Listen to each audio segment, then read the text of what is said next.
Bienvenue à la chapelle évangélique Pentecôte.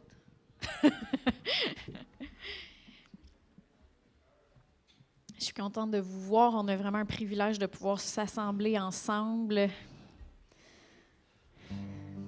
Amen.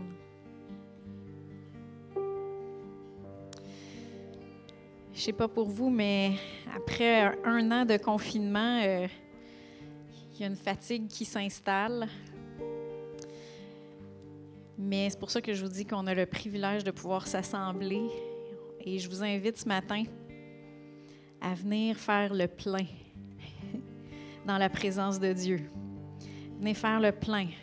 Entrez dans sa présence. Abreuvez-vous de sa vie, de sa présence. C'est lui qui nous fortifie. C'est lui notre force. C'est lui notre espoir. C'est lui qui nous comble dans les plus profonds de notre être.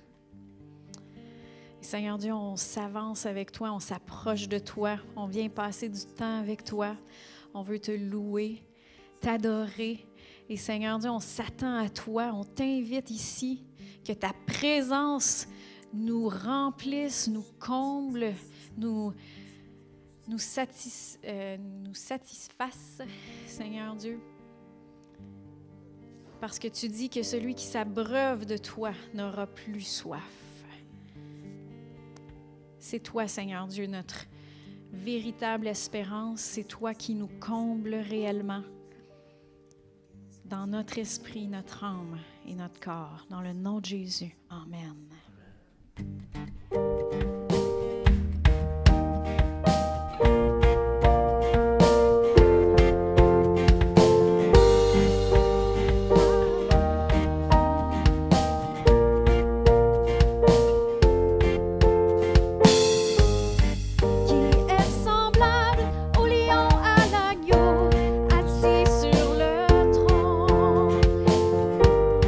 Le monde s'inquiète,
preuve de ta présence.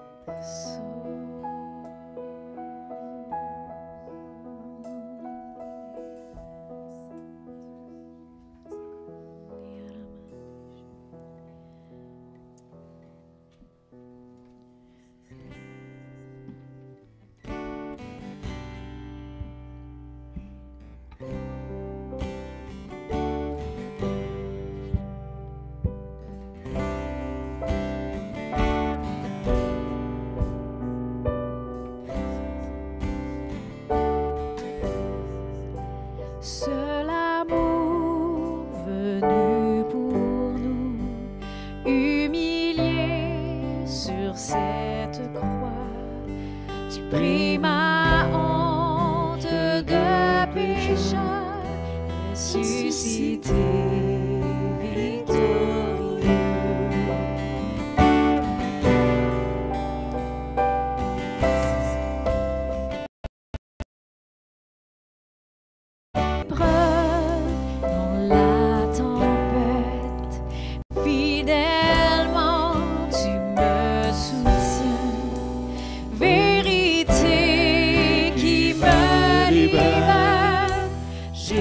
Jésus-Christ, tu es roi. Tu es vainqueur de mon péché, tu m'as sauvé. Il est écrit que Jésus vit, notre roi, sois élevé.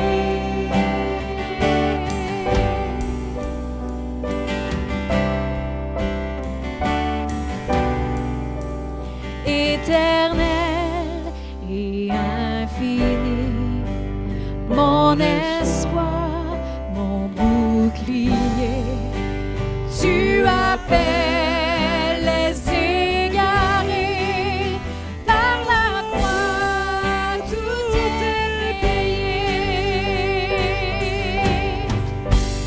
Tu es vainqueur de mon péché, tu m'as sauvé. Il est écrit que Jésus vit, notre roi,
notre roi, sois élevé.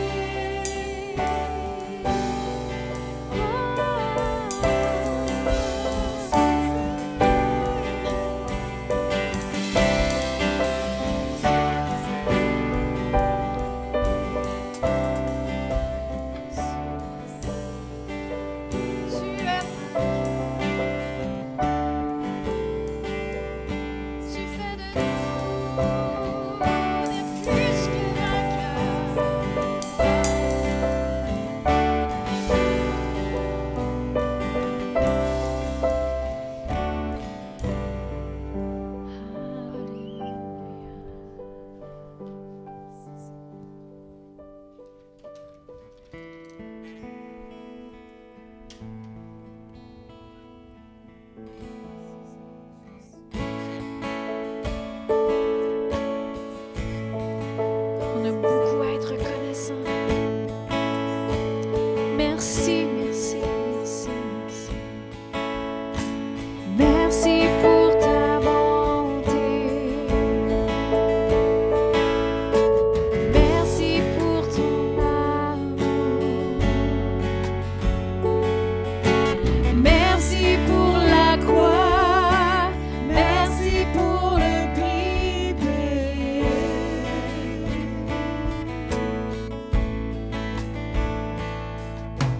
Merci pour ton salut.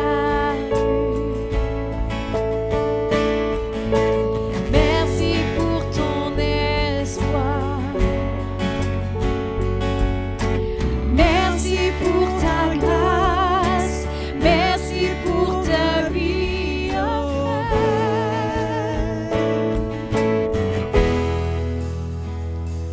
Non, personne n'est comme toi. Non, personne n'est comme toi, Dieu.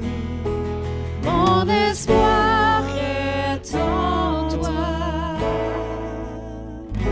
Jésus, Jésus, Jésus, Jésus. Merci pour ta promesse. Merci pour ta faveur. Ta miséricorde, ce que tu as fait pour moi.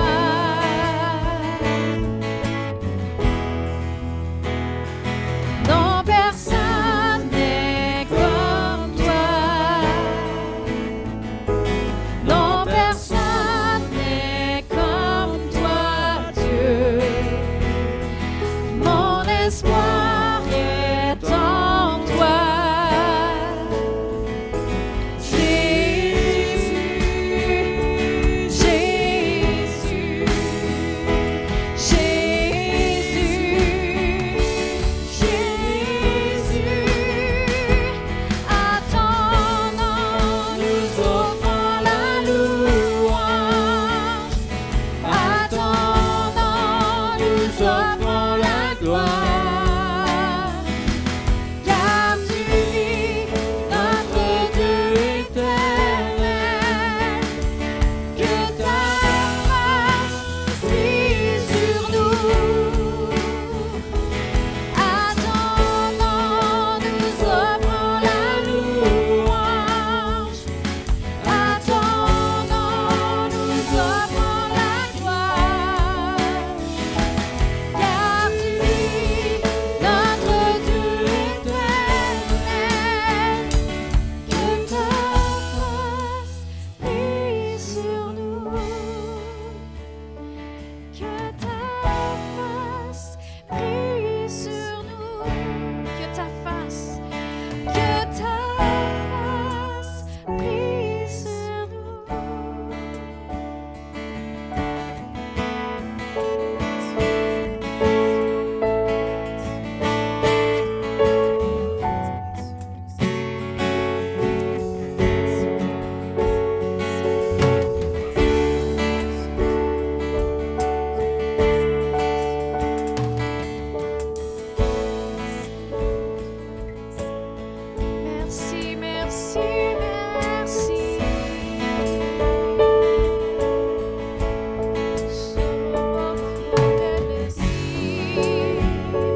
Non, personne n'est comme toi.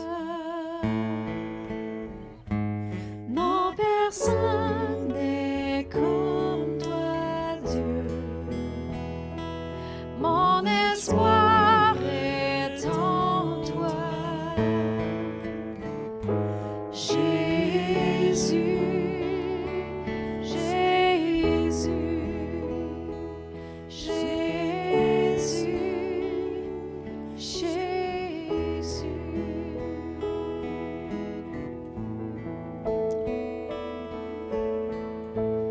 Tu es mon espoir.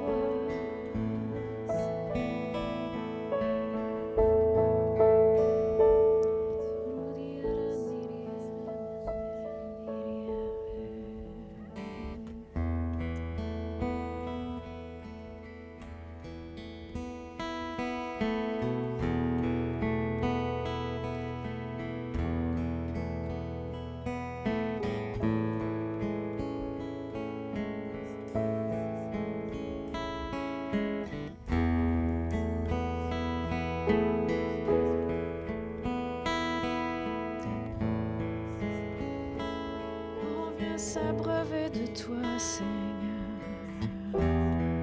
Tu es notre espoir. Rien n'a plus de valeur. Rien n'est aussi grand. Et rien n'est plus beau que ta présence.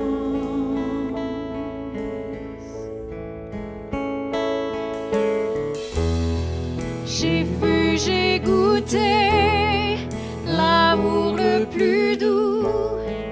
Mon cœur est enfin libre et ma honte disparaît.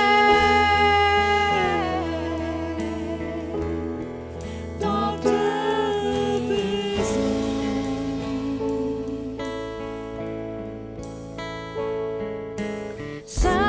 Saint-Esprit, tu es le bienvenu. Que ta présence vienne inonder ce lieu. Seigneur, nos cœurs soupirent après ta gloire.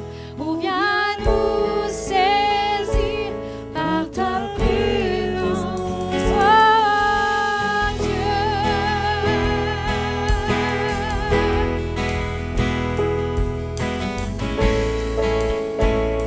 par ta présence. Tu es notre espoir. Rien n'a plus de valeur. Rien n'est aussi grand. Et rien n'est plus beau que ta présence.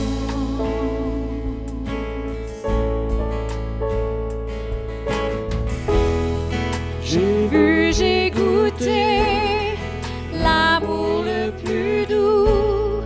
Mon cœur est enfin libre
sensibles à ta présence, que nous vivions les merveilles de ta bonté, que nous soyons plus sensibles à ta présence, que nous vivions les merveilles de ta bonté, que nous soyons plus sensibles à ta présence, que nous vivions les merveilles de ta bonté.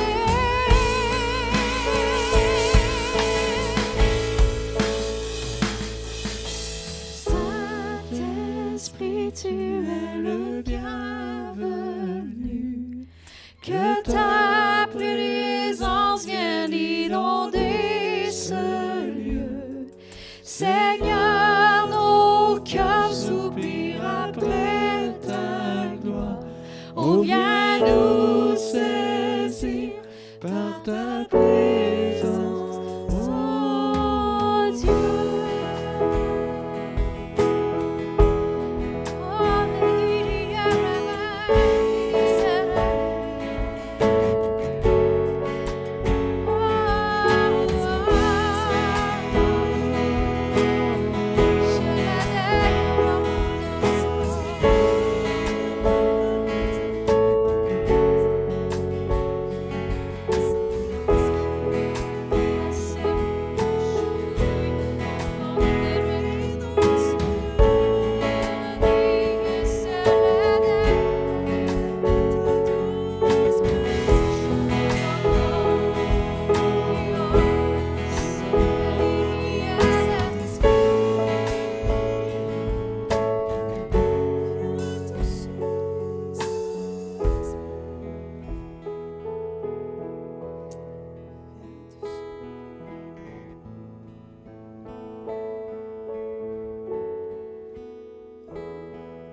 c'est l'air que je respire.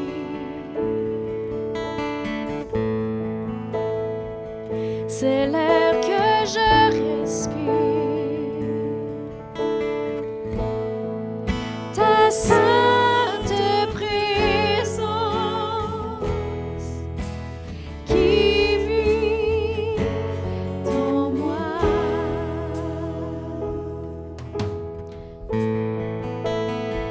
C'est mon pain quotidien. C'est mon pain quotidien. Ta douce parole écrite pour moi. Et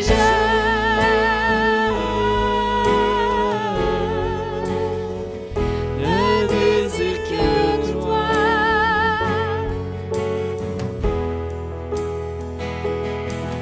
Car je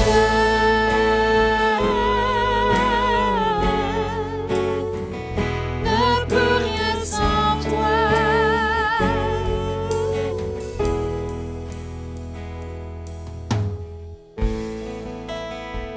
C'est l'air que je respire. C'est l'air que je respire. Ta sainte présence qui vit en moi.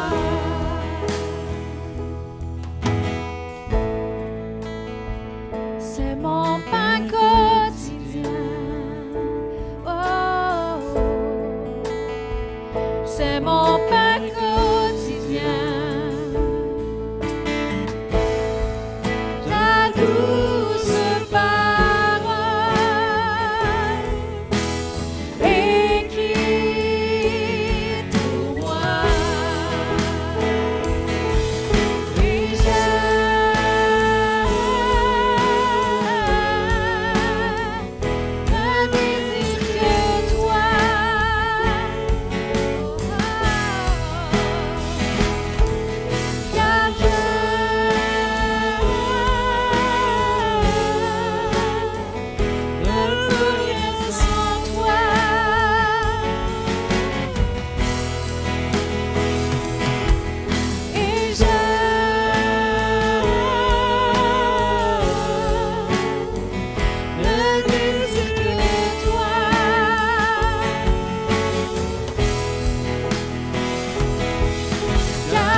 a soif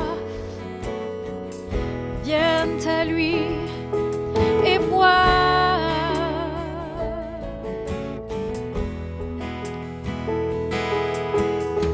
Que celui qui a soif vienne à lui et boive.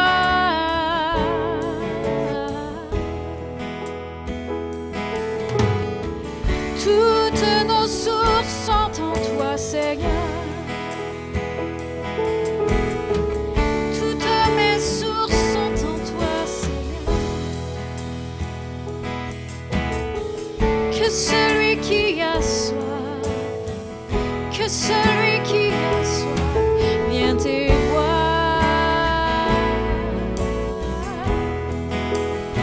Car la promesse est pour vous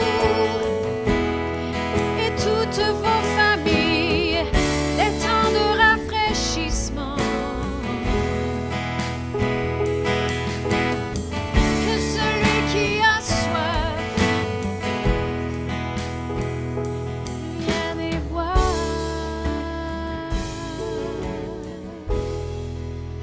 Solo diriere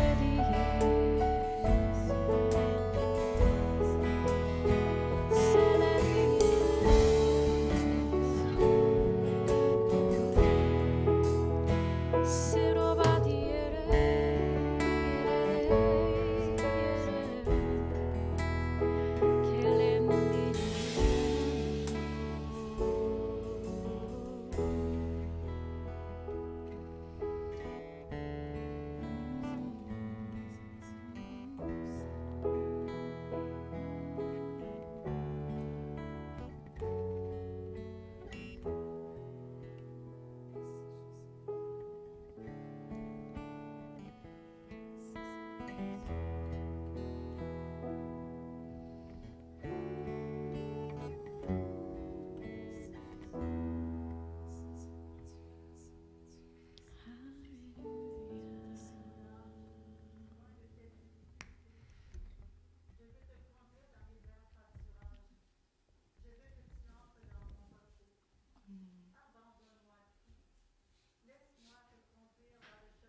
Alléluia. Père éternel, on te rend grâce ce matin pour ta présence ici dans ce lieu.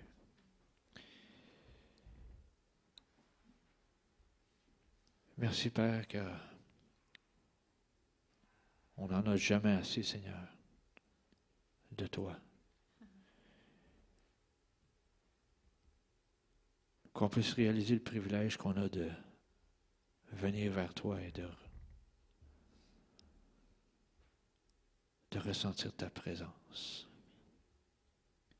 Tout ça parce qu'on te connaît et que tu nous connais.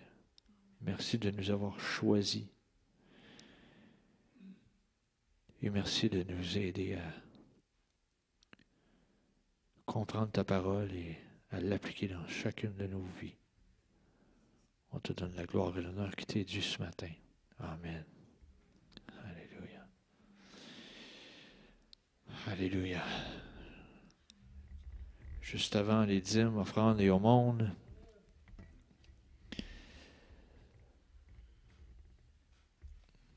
quelques versets que je veux prendre le temps de vous lire ce matin.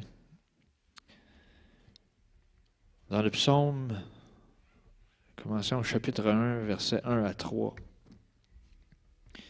Ça nous dit « Heureux l'homme qui ne marche pas selon le conseil des méchants, qui ne s'arrête pas sur la voie des pécheurs et qui ne s'assied pas en compagnie des moqueurs, mais qui trouve son plaisir dans la loi de l'Éternel et qui la médite jour et nuit. Il est comme un arbre planté près d'un courant d'eau, qui donne son fruit en sa saison et dont le feuillage ne se flétrit point. Tout ce qu'il fait, lui, réussit.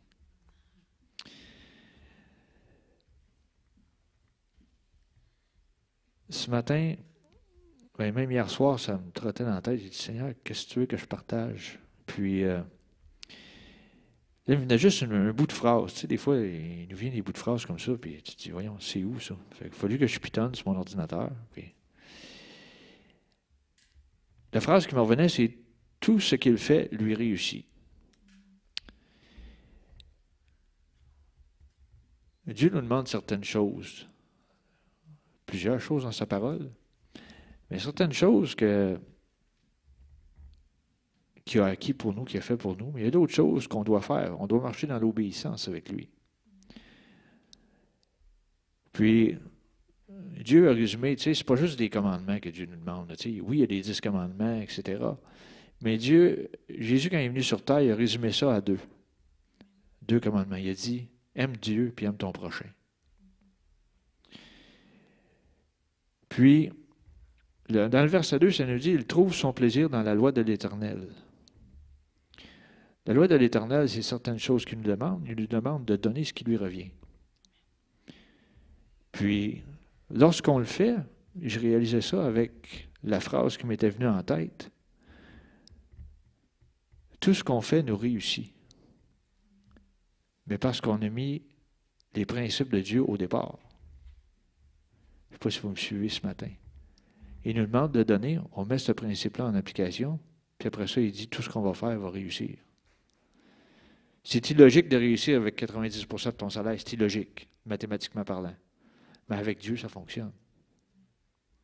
Fait que, retenez ceci ce matin.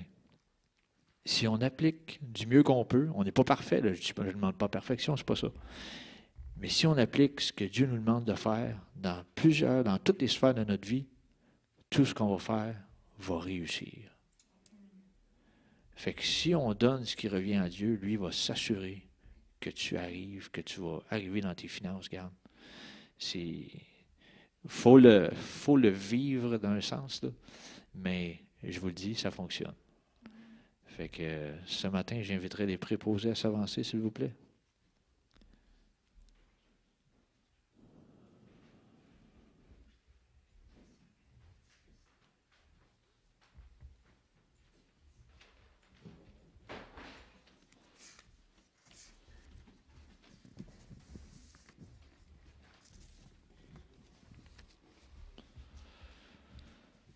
Ce matin, je demanderai à notre frère Yves Venn de rendre grâce pour l'abondance, s'il vous plaît.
poursuivre avec quelques annonces.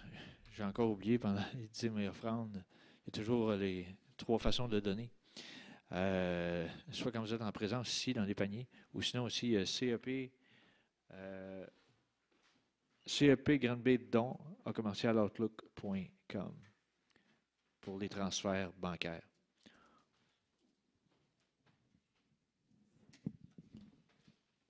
On continue. Toujours la prière le mercredi soir, ici même à la chapelle. Ça se fait au sous-sol de 19h30 à 20h30. Apportez vos requêtes. Des fois, il y en a qui les envoient à l'avance. Il y en a d'autres qui les mentionnent sur place lorsqu'on arrive. Puis, vous pouvez y aller de façon traditionnelle avec la petite boîte, le petit papier, ou sinon par courriel ou par téléphone. 3 façons.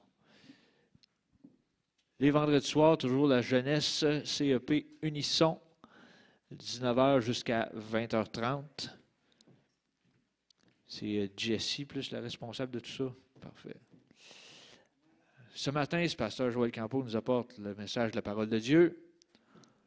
Je ne sais pas si j'ai volé ces versets ce matin, là, non? Des fois, ça arrive. OK. Négliger la prière et vouloir grandir spirituellement. C'est comme faire du sport 1 fois par semaine et croire qu'on finira par ressembler à un grand athlète. Ouais, bien dit.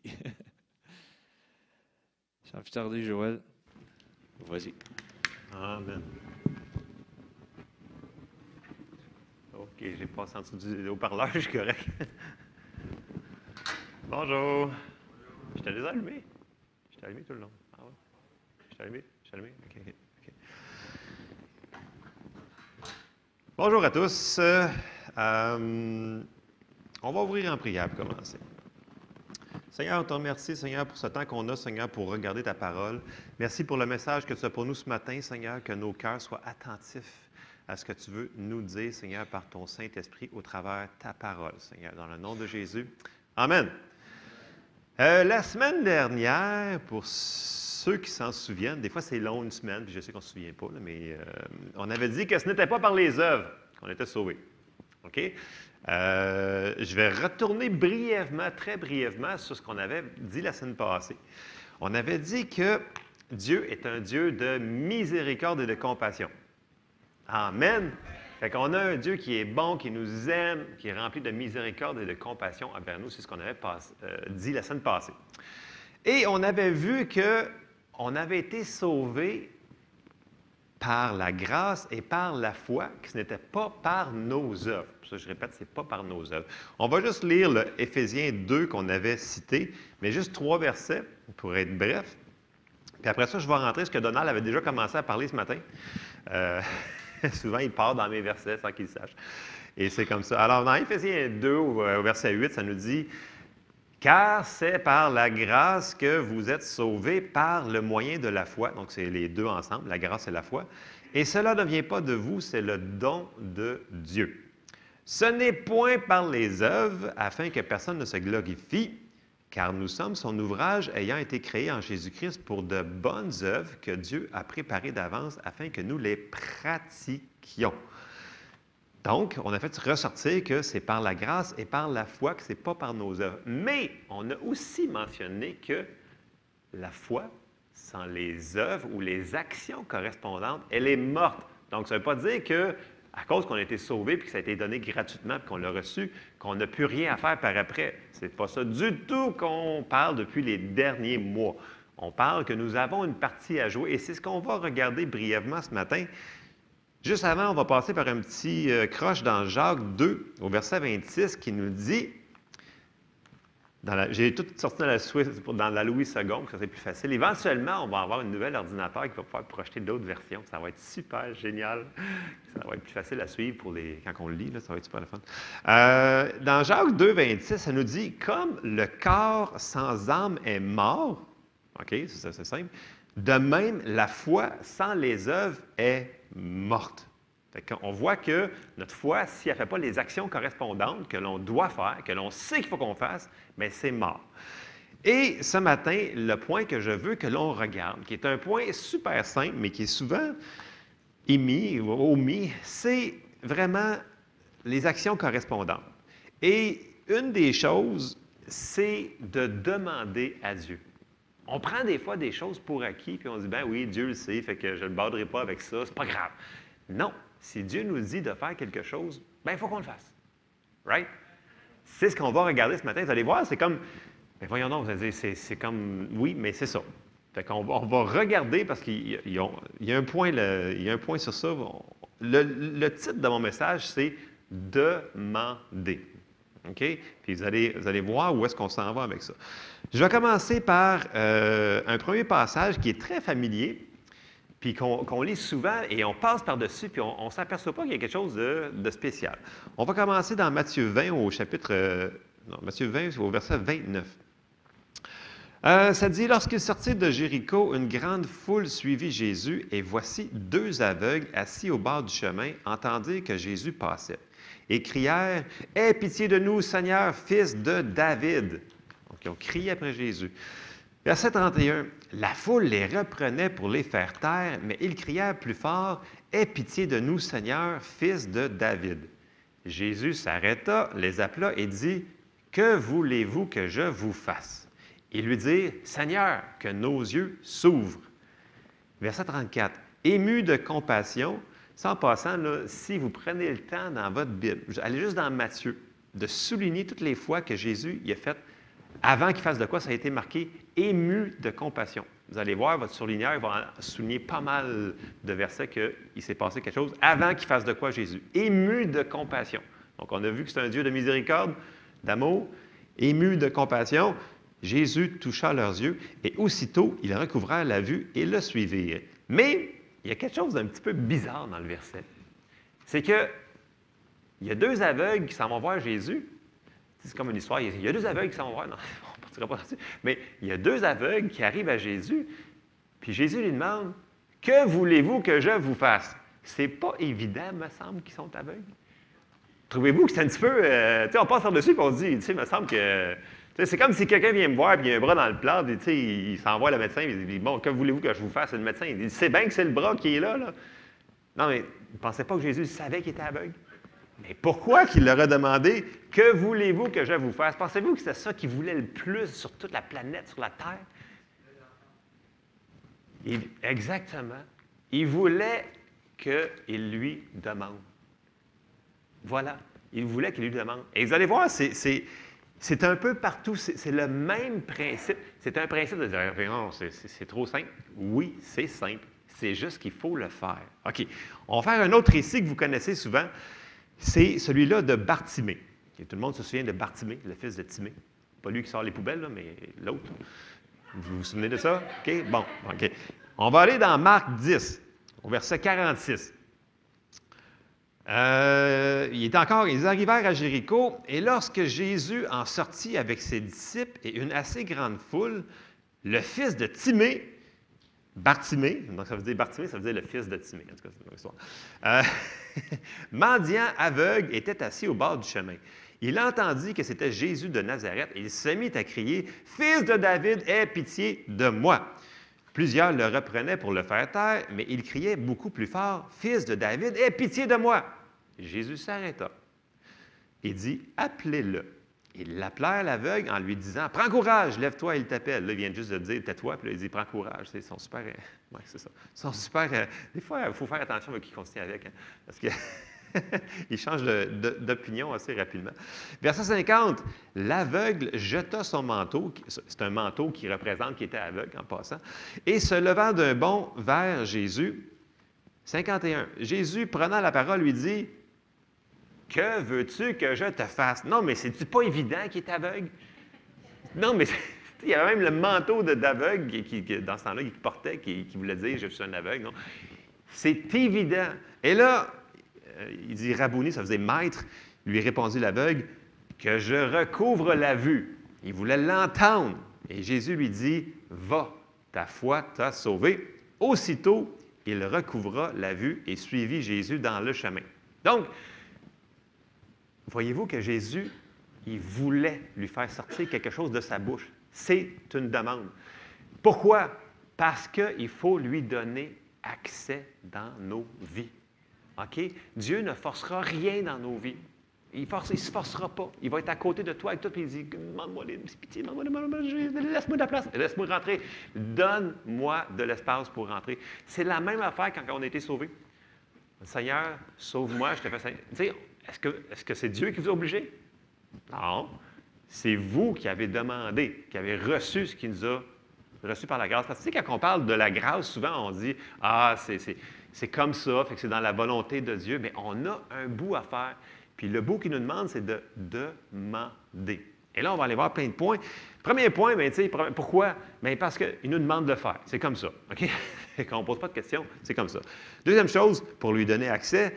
Troisième chose que je dirais, c'est que ça prend de l'humilité pour demander quelque chose. Ça prend de la foi. Et ça prend de la confiance que ce qu'il nous a dit est vrai. Parce que sinon, tu ne demanderais pas à quelqu'un s'il ne pourrait pas te répondre à tes questions. OK? Puis, ça m'a rappelé pendant que j'étais en train de faire ces notes-là, j'avais lu un livre de Kenneth Hagin, puis il parlait de Charles Finney, le grand revivalist en anglais, comment ça se dit en français, je ne sais pas. Un évangéliste qui a fait beaucoup de réveils dans les fins 1900, puis il y a eu des milliers de personnes qui sont venues au salut à cause de cet homme-là. C'était reconnu pour un homme de prière. Écoute, il a eu une vie, je pense qu'il est mort à 80 ans. Il allait à quelque part, là, puis il priait, puis les réveils, toute la ville était sauvée au complet. Puis à la fin de sa vie, il a dit quelque chose de très impressionnant. Puis c'est dans le livre que j'avais lu, c'est ça que ça me sortait. Il dit, Charles Finney, il dit, il semble que Dieu est limité d'agir sur la terre par nos prières, ce qu'on lui demande. Ça, c'est un homme de Dieu là, qui a fait des réveils documentés à travers là, le monde. Puis, à la fin de sa vie, après plus que 60 ans de ministère, 60, 55 ans de ministère, il a dit, il semble, on dirait que Dieu est limité dans ce qu'il peut faire sur la terre par nos prières. C'est intéressant quand même. On parle d'un homme de Dieu qui sont documentés, là, qui parlent. Et je trouvais que ça avait rapport un petit peu parce qu'on parle de prier et de demander ce matin. Et c'est ça qu'on va aller voir. J'ai sorti un autre verset, parce que tant qu'être dans les aveugles, on va rester dans les aveugles. Matthieu 9, au verset 27. Vous allez voir, l'autre point que j'ai mentionné tantôt, c'est qu'en faisant ça, on active notre foi. Et on va le voir dans ce passage de Matthieu 9-là. Là.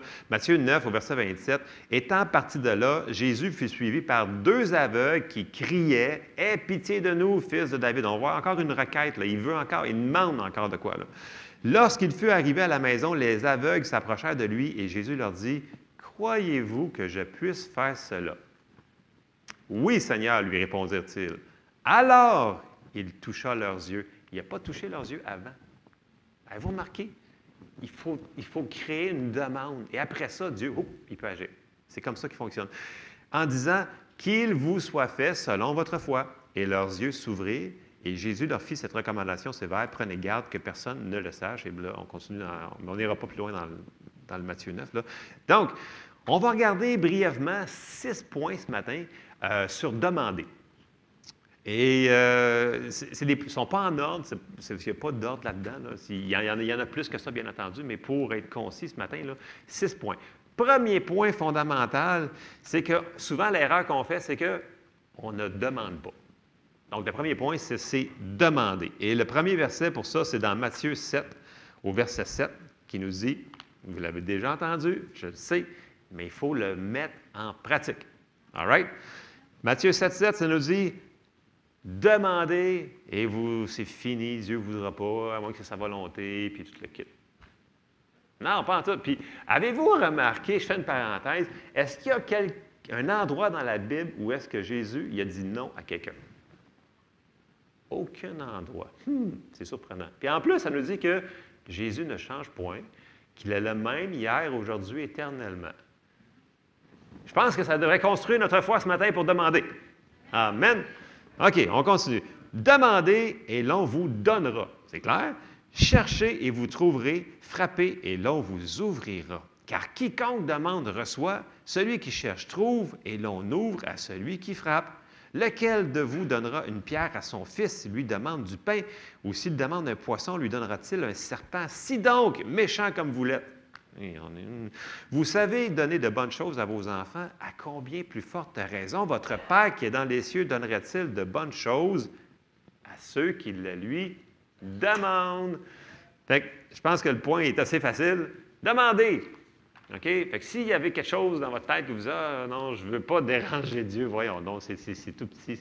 Il n'y a rien de trop petit, il n'y a rien de trop grand pour Dieu. Demandons. Dieu nous exhorte à demander, demandons. Amen? OK, ça c'est mon point numéro 1. Point numéro 2, Jésus avait dit, demandez en mon nom. Et on va aller voir le passage, un des passages, c'est Jean 14, au verset 12. Jésus il parle et dit, « En vérité, je vous le dis. Celui qui croit en moi fera aussi des œuvres que je fais, et il en fera de plus grandes, parce que je m'en vais au Père. » Je ne m'attendrai pas sur le verset 12, c'est une autre affaire complètement différente. Verset 13, « Et tout ce que vous demanderez en mon nom, je le ferai, afin que le Père soit glorifié dans le Fils. Si vous demandez quelque chose en mon nom, je le ferai. » Pensez-vous qu'il a dit un mensonge? T'sais, ça a commencé par « en vérité ». Même s'il n'aurait pas dit « en vérité » 2 fois, c'était vrai pareil. Mais là, il a dit « je te le dis que je te le dis ». Que c'est comme ça. Fait que, si vous le demandez dans le nom de Jésus, ça va se faire. Amen. Fait que, il faut que notre foi se construise sur demander ce matin-là. Il faut qu'on sorte d'ici, il faut qu'on demande des choses à Dieu, que ce soit des petites ou des grosses, ou des choses qu'on a oubliées, ou des choses qu'on ne pensait pas demander, mais il faut demander. Il ne faut pas prendre pour acquis que c'est dans les mains de Dieu. Non! Il y a des choses qu'il nous a laissées à nous autres, qu'il nous a dit qu'on a des œuvres à faire. C'est nous autres qu'il faut qu'il fasse certaines actions correspondantes pour notre foi. C'est nous autres qui va. Si on ne le fait pas, il n'y a personne qui va le faire à notre place. Il ne faut pas demander à ton voisin de prier pour toi, là. Il ne faut pas demander... c'est nous autres qu'on a une responsabilité ce matin. OK? All right. Point numéro 3. Et là, j'embarque dans un petit peu de tradition et de religion qu'on va essayer d'écrapoutiller ce matin. Souvent, les gens vont dire « Ouais, mais tu sais, si tu demandes, puis ce n'est pas la volonté de Dieu, peut-être que tu ne l'auras pas. » Et là, ils vont même citer un verset dans Jacques, chapitre 4. Et je vais vous lire le verset, vous allez comprendre pourquoi que je vais le décapiter. Parce que ça va détruire notre foi si on laisse ces gens-là nous dire ces patentes-là. Parce que c'est sorti hors contexte. On n'a pas le droit de prendre un verset puis lui faire dire quelque chose que la Bible au complet est contre. Vous me suivez? Puis dans Jacques, au verset 4, les gens vont nous dire « Ouais, mais tu sais, Jacques 4, au verset 3, là, ça dit là, « Vous demandez et vous ne recevez pas. » Puis, tu sais, parce que vous demandez mal dans le but de satisfaire vos passions. Tu sais, mes passions, ça peut être parce que je veux une nouvelle auto ou je veux une nouvelle guitare, mettons, ou une nouvelle, je sais pas, moi, je veux un nouveau vélo. Fait que c'est tes passions. Puis là, ça vient de mettre du sable dans nos engrenages de notre foi. Puis là, on n'avance plus parce qu'on se dit, ben oui, c'est vrai, ça pourrait être ça. Je demande mal parce que c'est pour satisfaire mes passions. Moi, j'aime ça faire du vélo, fait que ça ne marche pas. C'est pas ça, pantoute, qui est en train de parler. C'est sorti hors contexte complètement. Premièrement, Jacques 4 vient avant Jacques 5. Grosse révélation. OK?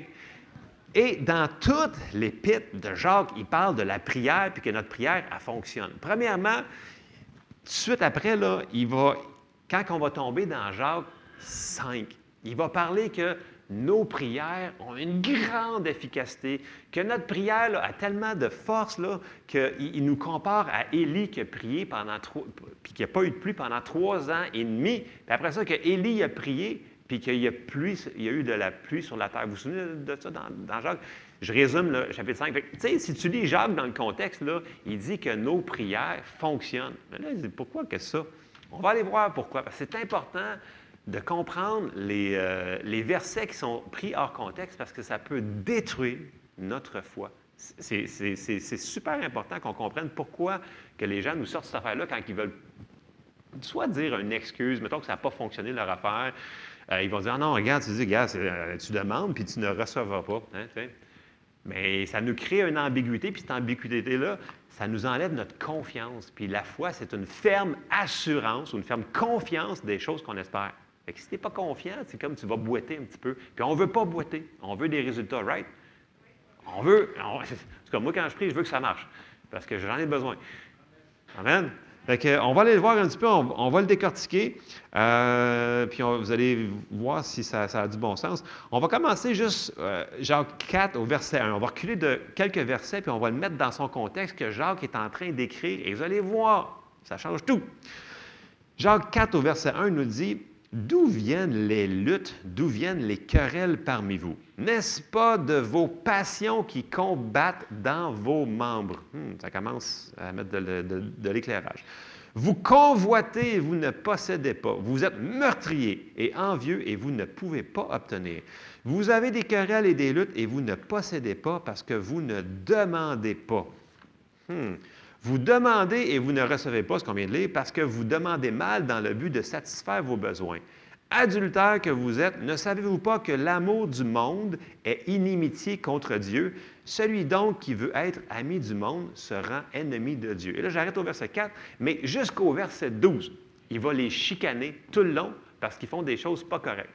Et là, il va mentionner 12 choses qui sont en train de faire pas correctes. Pourquoi que Dieu ne pourra jamais répondre à une prière comme ça? Êtes-vous prêts? OK. Première chose, les convoitises. Deuxième chose, les meurtres, querelles, les guerres, demander pour satisfaire leur convoitise adultère, l'amour du monde, l'orgueil, rébellion contre Dieu, rétrograder dans le péché, être irrésolu ou dans le doute, parler en mal de son frère. Ça, c'est ce qui parle que Dieu ne pourra pas répondre à une prière comme ça. Dans le sens, si on résume, c'est comme si vous arrivez, vous avez un besoin. Puis là, vous dites, Seigneur, j'ai besoin d'argent, fait que aide-moi à aller voler la banque pour que ça fonctionne. C'est sûr qu'il ne répondra pas à la prière. Et c'est exactement ce que Jacques est en train d'expliquer là. Il est en train de les chicaner dans le sens que vous demandez des affaires que c'est contre la nature de Dieu.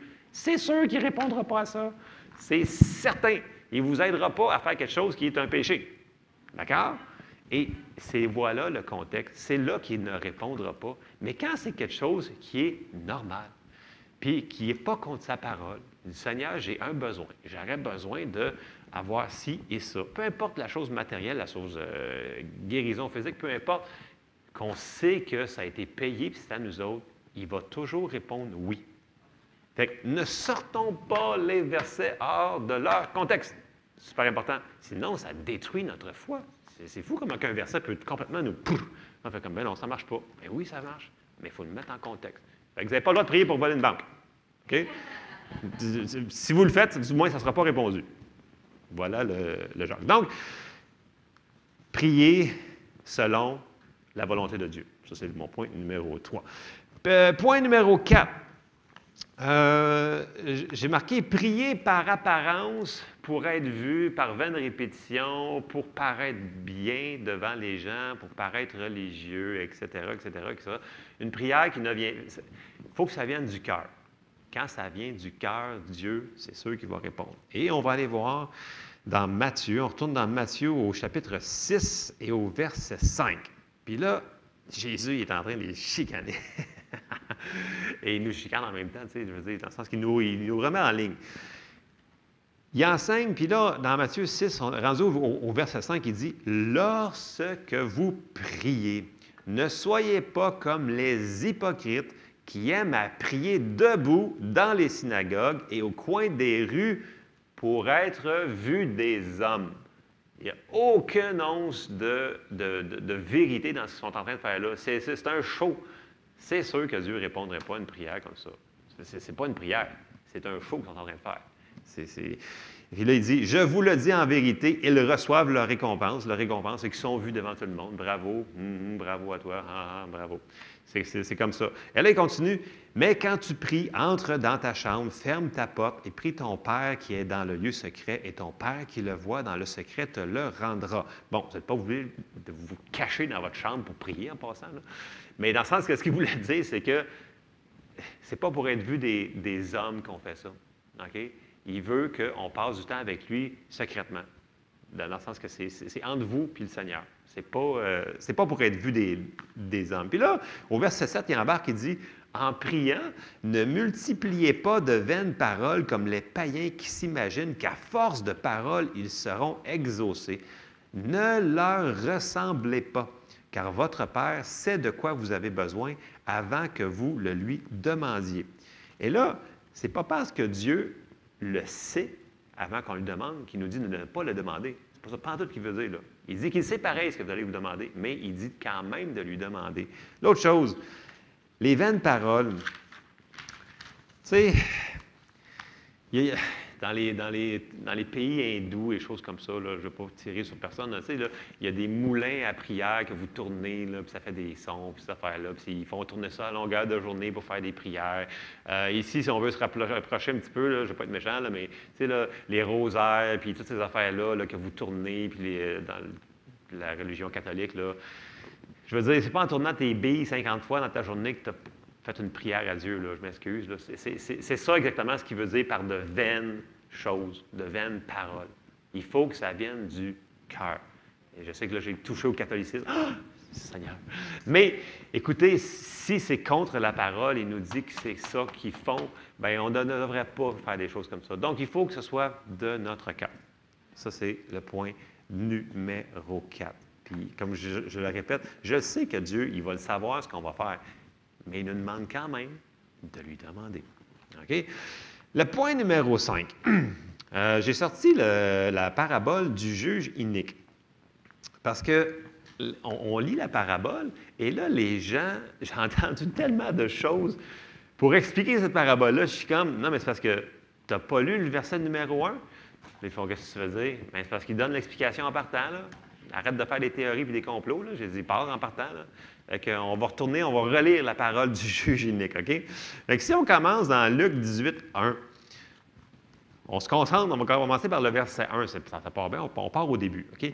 Jésus, il dit au verset 18, chapitre 18, verset 1, il dit, Jésus leur adressa une parabole pour montrer qu'il faut toujours prier et ne point se relâcher, OK? Fait que tout le restant qui explique ça, c'est la... OK? Fait que toutes les autres explications que vous avez entendues sur le juge unique, si ça n'a pas rapport au verset 1, ce n'est pas la bonne explication. Parce qu'il vient de nous dire, pour montrer qu'il faut toujours prier et ne point se relâcher. On va lire le restant, puis si vous avez une autre interprétation que ça, assurez-vous que ce soit vis-à-vis le verset 1. OK? Fait qu'on... Non, mais c'est vrai. C'est pourquoi c'est compliqué la vie quand il dit tout de suite la réponse. Mais bon, on a tendance à aller trop vite des fois. Puis quand on lit trop vite, bien, on passe par-dessus des choses qui sont des fois simples, mais qui sont la vérité, qui sont peut-être la réponse à ce qu'on cherche depuis longtemps. Donc, on s'en va au verset 2. Il dit, « Il y avait dans une ville un juge qui ne craignait point Dieu et qui n'avait d'égard pour personne. Il y avait aussi dans cette ville une veuve qui venait lui dire, « Fais-moi justice de ma partie adverse. » Pendant longtemps, il refusa. Mais ensuite, il dit en lui-même, « Quoique je ne craigne point Dieu et que je n'ai d'égard pour personne, néanmoins, parce que cette veuve m'importune, je lui ferai justice afin qu'elle ne vienne pas sans cesse me rompre la tête. » Le Seigneur ajouta, « Entendez ce que dit le juge inique. Et Dieu ne fera-t-il pas justice à ses élus qui crient à lui jour et nuit, et tardera-t-il à leur égard? Je vous le dis, il leur fera promptement justice. Mais quand le Fils de l'homme viendra, trouvera-t-il la foi sur la terre? » Donc, l'exemple qu'il vient de nous montrer ici, la madame, elle n'a pas lâché jusqu'à temps qu'elle ait sa réponse. Puis c'était un juge qui n'était pas bon. Puis il s'est dit, bien pourquoi qu'elle me fait ça? Je n'ai pas de compte à rendre à personne parce que je ne respecte pas Dieu. Puis il a quand même fait justice. Puis c'est ça qu'il nous dit, ça veut dire toujours prier et ne point se relâcher. Parce que les gens disent, ouais, mais si ça n'arrive pas tout de suite, bien continue. Puis si je ne l'ai pas vu en une semaine, bien continue encore. C'est ça qu'il nous dit, continuez toujours et ne point se relâcher. C'est ça le point de la parabole. Si vous vous en souvenez pas, retournez, lisez le verset 1. OK? Qui dit, pour montrer qu'il faut toujours prier et ne point se relâcher. Puis tu sais, à la fin, Jésus, il est quand même assez direct. Il dit, écoute, il dit, Dieu ne ferait-il pas justice à ses élus qui crient à lui jour et nuit, et tardera-t-il à leur égard? Je vous le dis, il leur fera promptement justice. Mais quand le Fils de l'homme viendra, trouvera-t-il de la foi sur la terre? Ça prend un petit peu de foi sur ça. Et là, je m'en vais dans mon point numéro 6, mon dernier point. Il n'y a jamais de mauvais moment pour demander à Dieu. OK? Des fois, dans notre précipitation de vouloir régler nos problèmes nous-mêmes ou les situations, des fois, on va avoir fait genre 14 affaires, puis après ça, on dit « écoute, il n'y a rien qui marche. Il faudrait bien qu'on prie. Hein? » Mais, tu sais, avant de faire les 14 affaires, on pourrait-tu juste arrêter 2 secondes et dire « OK, il y a une situation, on pourrait-tu commencer par prier? » C'est la première chose qui devrait nous venir en tête. C'est « Seigneur, il veut nous aider. » Fait qu'on va commencer par prier. OK? Fait qu'il n'y a pas de mauvais temps. Puis il n'y a pas de choses, comme je disais tantôt, trop petites ni trop grandes pour Dieu. Fait que peu importe la situation qu'on vit, puis là, on veut prier, attendez pas d'être rendu à la maison. Puis, vous avez quelque chose à prier, et que vous arrive une situation dans votre vie, bien, priez là. Et le Seigneur va vous entendre. Vous pouvez être dans votre automobile, vous pouvez être à la job, vous pouvez être n'importe où, puis Dieu va vous répondre. Dans le sens que, on va le voir dans le verset, c'est la parabole, c'est dans Luc 11, au verset de 1 à 13. Le mot utilisé, c'est importunité. On va essayer de le rendre un petit peu plus simple parce que c'est un mot qu'on n'utilise pas souvent. En tout cas, si vous utilisez importunité dans votre jargon d'aujourd'hui, c'est parce que vous avez vraiment un français très élaboré, ce que moi, je n'ai pas du tout. Ce qui est assez évident. Mais on va quand même lire Luc 11 et on va commencer au verset 1. Jésus priait un jour en un certain lieu. Lorsqu'il eut achevé, un de ses disciples lui dit « Seigneur, enseigne-nous à prier. » Il dit « Comme Jean l'a enseigné à ses disciples. » Et là, il va tout de suite commencer il va montrer le Notre Père, mais il continue tout le long du chapitre. Il leur montre comment prier. Et là, on arrête souvent au début, mais il donne l'autre exemple par après. Là, je me devance, là, mais on va aller voir au verset 2. Il leur dit « Quand vous priez, dites « Père, que ton nom soit sanctifié, que ton règne vienne. Donne-nous chaque jour notre pain quotidien. Pardonne-nous nos péchés, car nous aussi nous pardonnons à quiconque nous offense et ne nous induis pas en tentation. » Donc, le Notre Père en tant que tel qu'ils appellent, c'est une bonne prière à prier. Okay? Que ta volonté soit faite sur la terre comme au ciel. Parce qu'au ciel, présentement, là, il n'y a pas de maladie, il n'y a pas de chômage, il n'y a pas de COVID, il n'y a pas rien de ça. Fait que s'il dit que ta volonté soit faite sur la terre comme au ciel, c'est parce que tu veux que ça soit pareil. OK? Pas de monde bizarroïde puis de patente. Tu sais, je veux dire, ça va bien là-bas.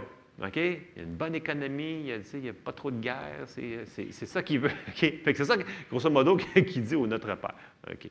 Après ça, il leur dit encore ça. On arrive au verset 5. Puis là, on coupe là, puis on skip. Mais il ne faut pas. C'est la continuité de ce qu'il est en train d'enseigner à ses disciples. Il leur dit encore. Si l'un de vous a un ami et qu'il aille le trouver au milieu de la nuit pour lui dire « Ami, prête-moi 3 pains, car un de mes amis est arrivé de voyage chez moi et je n'ai rien à lui offrir. » Et si de l'intérieur de sa maison, cet ami lui répond « Ne m'importune pas. La porte est déjà fermée, mes enfants et moi sont au lit. Je suis en train de ronfler, ma femme elle dort, peu importe.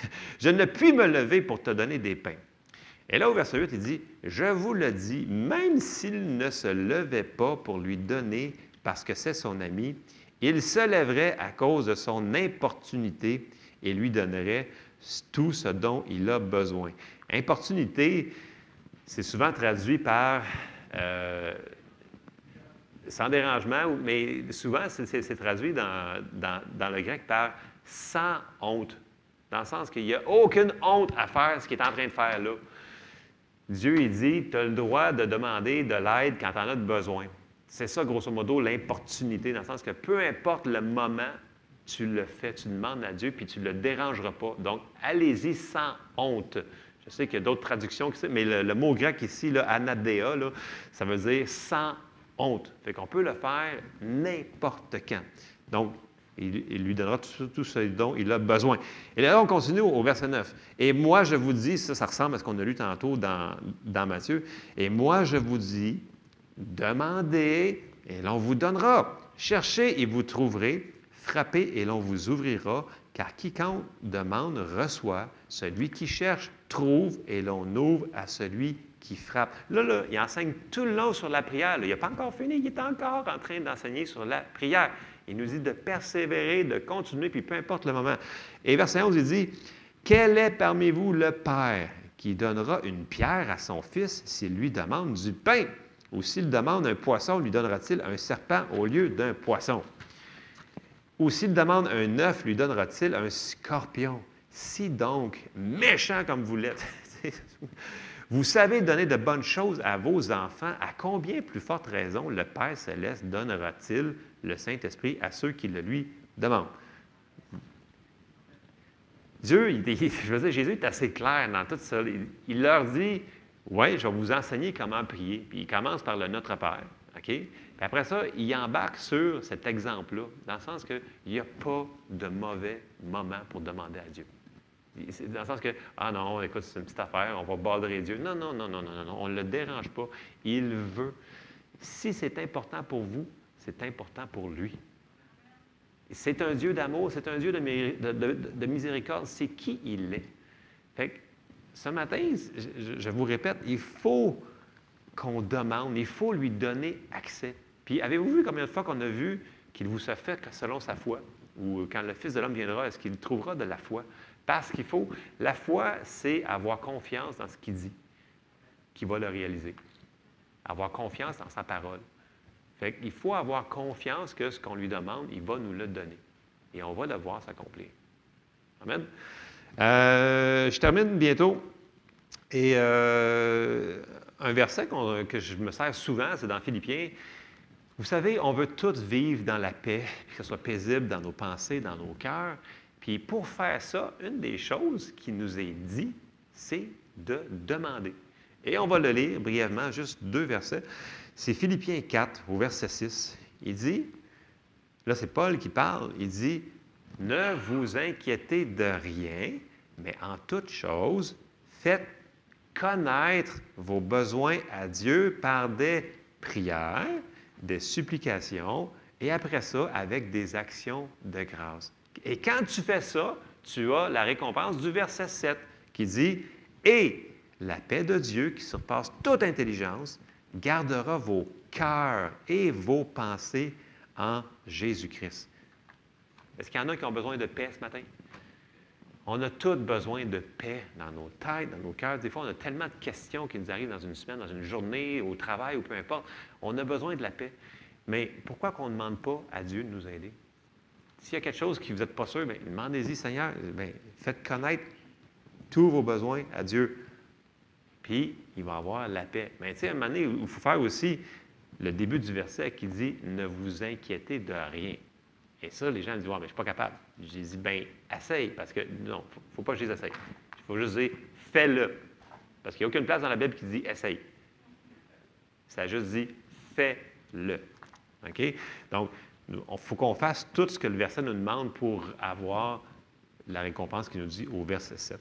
Et un autre passage qu'on ne se sert pas souvent, mais j'aimerais ça vous le lire quand même. C'est mon dernier passage. Après ça, je vous laisse aller. C'est dans Ésaïe 43.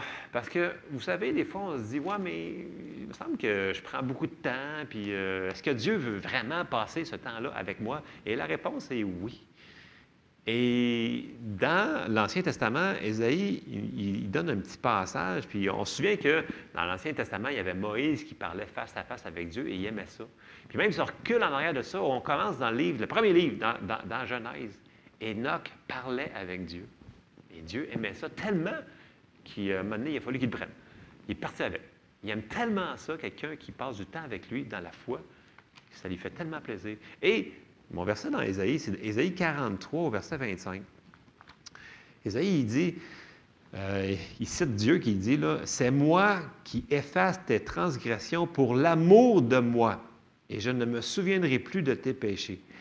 Réveille ma mémoire, plaidons ensemble, parle toi-même pour te justifier. » Tu sais, Dieu, il vient de nous dire, « Viens-t'en, parlons ensemble. » Puis on va trouver un entente. Dans le sens que il nous a déjà dit dans l'autre, dans le verset en avant, que lui-même, pour son amour de lui, il va nous pardonner. Mais il nous invite, c'est une invitation à venir plaider. Réveille ma mémoire. Ah oui, sors-moi des versets. Dis-moi parle-moi. Dieu veut qu'on lui parle. Et il aime ça quand on lui parle et qu'on prend du temps avec lui. C'est notre Père céleste et il nous aime. OK? Donc, ce matin, je vais résumer. Ma première chose, comme j'ai dit tantôt, j'ai dit, n'attendons pas qu'on soit rendu désespéré, puis c'est d'être rendu à vous avez tout fait dans votre possibilité, dans votre nature humaine, avant de demander à Dieu. Ça, c'est une erreur. Dieu nous demande de demander. Fait que, première chose, vous avez une situation qui est contre vous, demandez à Dieu, il va vous aider. Deuxième chose, il n'y a pas de choses trop petites ni trop grandes. OK? Ça peut sembler anodin. Nous autres, on est en train, depuis plusieurs années, de montrer à nos enfants qu'ils peuvent prier. Puis c'est impressionnant les réponses qu'ils ont. Là, tu dis, je vais le faire prier pour moi. Ça. Mais non, mais je veux dire, souvent, ils vont demander un jouet, quelque chose comme ça, puis tout à coup, quelques semaines plus tard, le jouet apparaît, puis écoute, ça n'a aucun rapport avec nous autres. Le jouet, il retentit dans les mains, ou peu importe ce qu'il a demandé, ça leur retentit dans les mains. On est en train de leur enseigner que si tu demandes à Dieu, peu importe l'âge, peu importe s'il le demande avec foi, puis souvent, on leur dit, as-tu quelque chose à semer? Parce que si tu sèmes quelque chose, tu vas récolter quelque chose. Puis là, ils pensent à quelque chose, puis là, ils disent, ouais, bien, je pourrais donner telle affaire-là, puis je pense que je vais récolter ça. C'est entraîner les enfants dans la voie qu'ils doivent suivre, et ça dit dans la Bible qu'ils ne s'en départiront pas. Et je trouve ça merveilleux quand on voit un accomplissement. Vous allez me dire, ouais, mais c'est juste un toutou qu'il y a eu. Ouais, mais c'est pas nous autres qui a donné, c'est Dieu. On n'a pas parlé à personne, puis ça y a retentit dans les mains. Comment voulez-vous que ça n'a aucun rapport avec nous autres? Fait que voyez-vous, Dieu répond même aux petits-enfants. Fait que c'est important, peu importe l'âge qu'on a, là, vous vous sentez plus vieux ou plus jeune ce matin, là, demandez et vous recevrez. OK? Donc, pour récapituler mes 6 points, premièrement, on demande, peu importe. On demande dans le nom de Jésus. OK? On demande avec confiance qu'il veut. On prie pas par les apparences pour être vu devant les hommes, on prie de notre cœur. OK?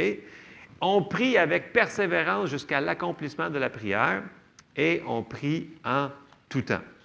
Et ça, c'est ce qu'on devrait faire en tant que disciple de Jésus. Et je n'ai pas dit en tant que chrétien, parce qu'il y a une différence. Un disciple va vraiment faire ce que son maître lui demande de faire. Fait que si vraiment Jésus est notre maître, on va faire ce qu'il nous demande de faire. Un chrétien va juste adhérer à quelque chose, puis il va dire « Ouais, je suis d'accord avec ça ». Mais souvent, il ne le met pas en pratique. C'est pour ça que je fais une différence. Parce que quand Jésus nous a dit « Allez par tout le monde et faites des chrétiens », non, c'est pas ça qu'il a dit. Il a dit « Allez par tout le monde et faites des disciples qui vont suivre sa parole ». Amen. Fait que c'était le message que j'avais pour vous ce matin. Un petit peu différent, mais je pense qu'il fallait que... Pour moi, c'est la suite de la semaine passée, peu importe. Il faut faire des actions correspondantes. OK? Ça veut dire que si vous ne priez pas, si vous ne le demandez pas, bien, ça se peut que ça ne se passe jamais. Puis pourtant, Dieu, il veut. Ça serait dommage. Hein? Donc, je vous encourage ce matin, priez, demandez, et il va nous répondre. Amen? On se lève ensemble? OK,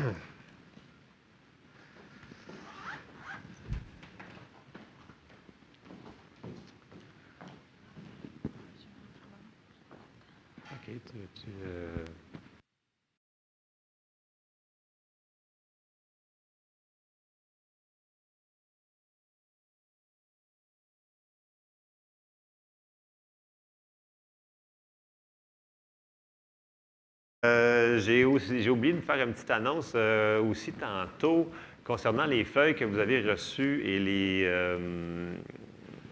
Jessie va prendre... Je vais laisser terminer par Jessie, OK?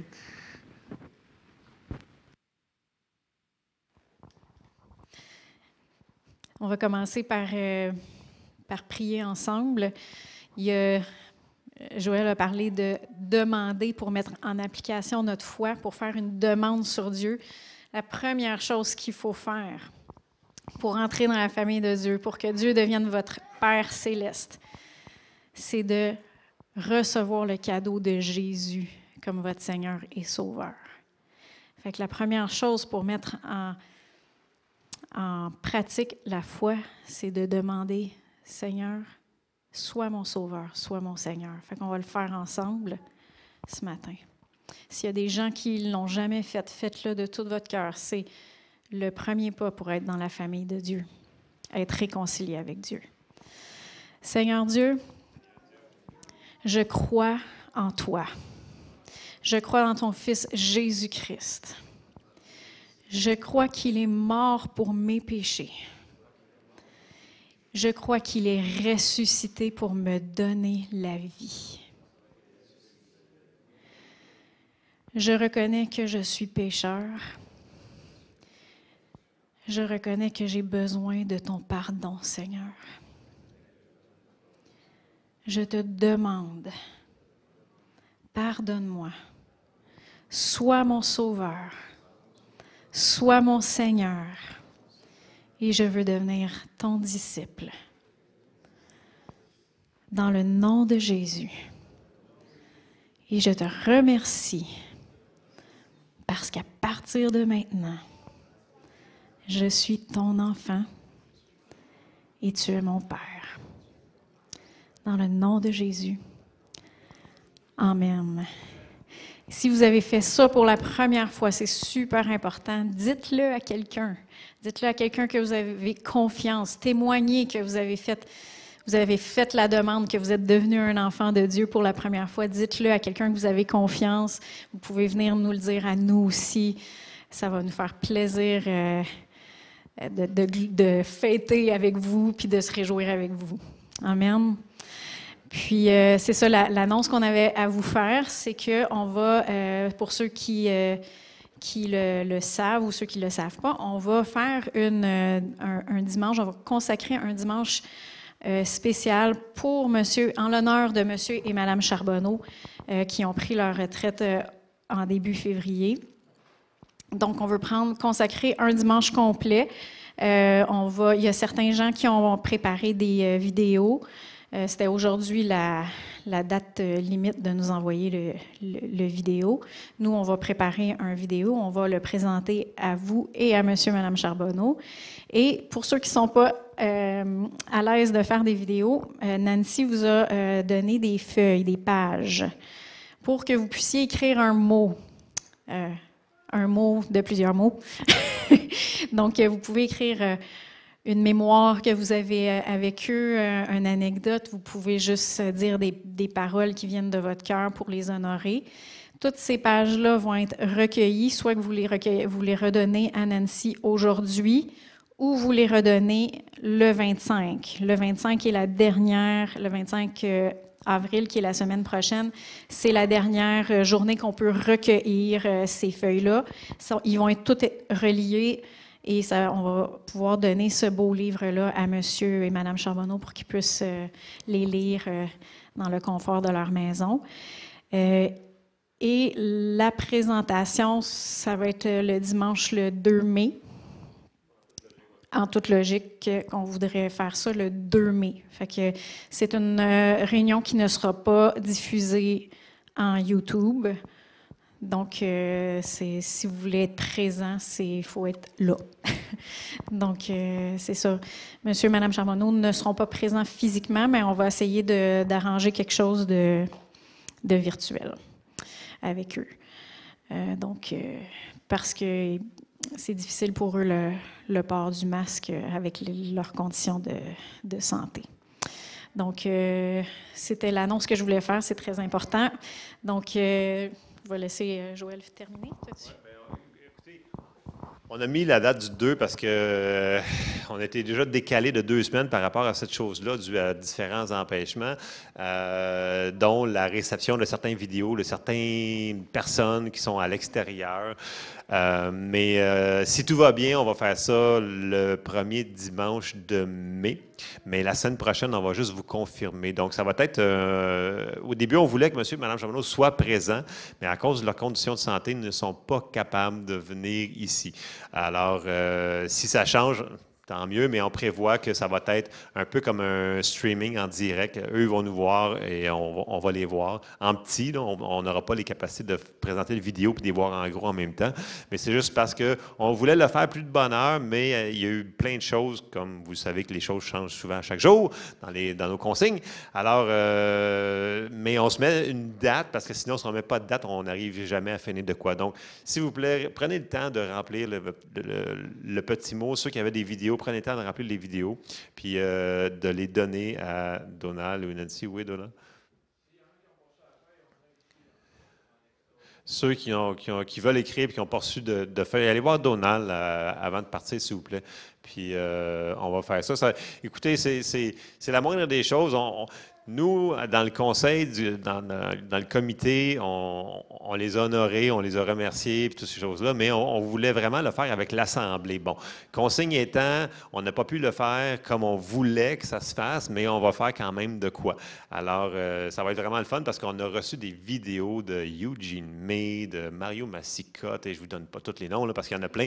Alors, ça va être vraiment le fun. Donc, je vous encourage à assister. On va l'annoncer la semaine prochaine pour confirmer qu'on a reçu tout ce qu'on a besoin pour faire cette réunion-là. Et ça va être en leur honneur. Donc, on va vous tenir au courant. Amen. Fait que je termine en prière et on se quitte. Alors, Seigneur, on te remercie, Seigneur, pour ta parole ce matin, qu'elle soit révélation dans nos cœurs. Et je te demande de bénir, Seigneur, chacun qui est ici ce matin, Seigneur, que ta paix et ta protection les encouragent, les entourent, Seigneur. Toute cette semaine, Seigneur, on déclare ta paix et ta protection sur chacun d'entre nous, dans le nom de Jésus. Amen. Soyez bénis. Jésus. Amen. Soyez bénis.